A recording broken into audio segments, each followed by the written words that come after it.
परम पिता परमात्मा पूर्ण ब्रह्म सर्व सृष्टि रचनहार कबीर परमेश्वर जी की असीम कृपा से आप सभी पुण्यात्माएं सत्संग श्रवण कर रहे हैं। परमात्मा कबीर जी हम काल जाल में फंसे हुए सभी प्राणियों के इस दुख को जानकर समझकर अपने सतलोक से चलकर के यहाँ आते हैं और हमारे अज्ञान को समाप्त करते हैं।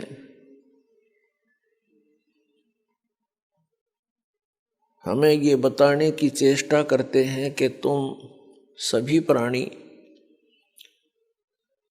ऐसे स्थान से आए हुए हो जहाँ पर किसी वस्तु की कमी नहीं, किसी वस्तु का वहाँ पर अभाव नहीं, वहाँ कोई दुख नहीं, वहाँ पर वृद्ध अवस्था नहीं, सृष्टि ऐसी ही है, शरीर आपके ज्यों के त्यों हैं। वहाँ जो आपको शरीर प्राप्त था वो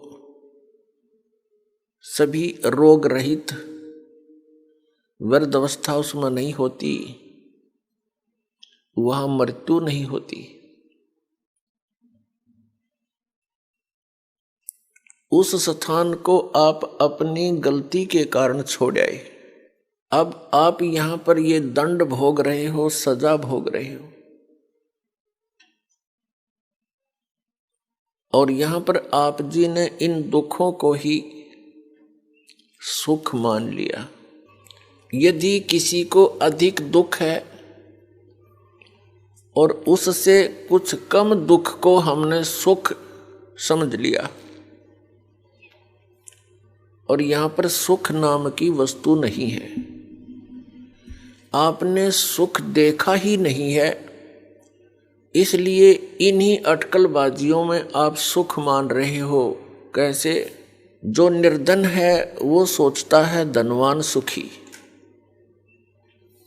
ये कार और कोठियों में निवास करता है, सफर करता है।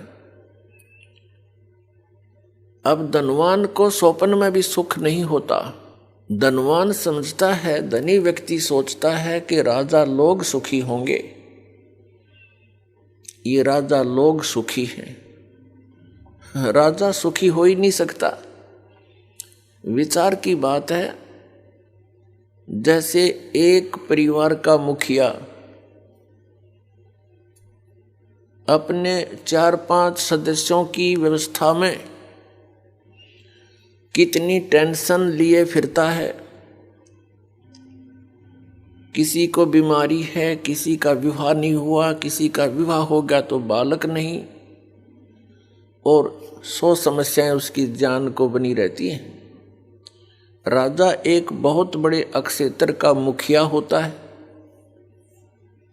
इससे खूब आसानी से अंदाजा लगाया जा सकता है वो कितना सुखी हो सकता है। स्वप्न में भी सुख नहीं उस व्यक्ति को जो राजा बना हुआ है। ठीक है, अपनी घूटी सूटी लाकर रात काट लेता होगा, घंटे 2 घंटे पड़ जा पी कर शराब, सुख नहीं है। हाँ, उस व्यक्ति को जो परमात्मा से जुड़ा हुआ है, कबीर परमेश्वर की भक्ति करता है, वो चाहे निर्धन है, चाहे धनवान है, चाहे राजा भी क्यों ना बना हो, वो भगवान से डरने वाला, परमात्मा उसका साथी होता है। उसके ऊपर आने वाली आपदाओं को तुरंत निवारण करता है, क्योंकि कबीर परमात्मा वो सुख सागर हैं जो अपने बच्चों का दुख देख नहीं सकते।